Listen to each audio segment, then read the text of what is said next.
ကိုအောင်ထက်ရဲ့တဘာဝနဲ့စမယ်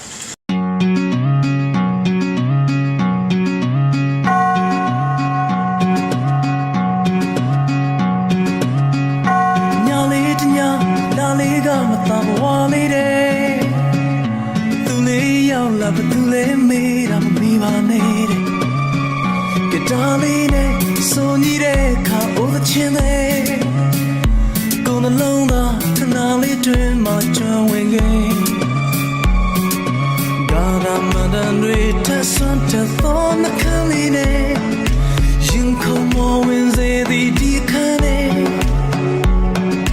နမေဘယ်လိုခေါ်လဲတင်ငါမေးကြည့်တော့ကွယ်သူ့နမေတဘာဝလို့ပြောခဲ့တယ်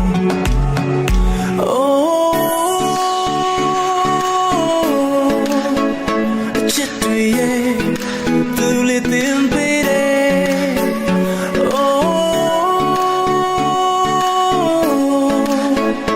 သူ့နမေတဘာဝလို့ပြောခဲ့တယ်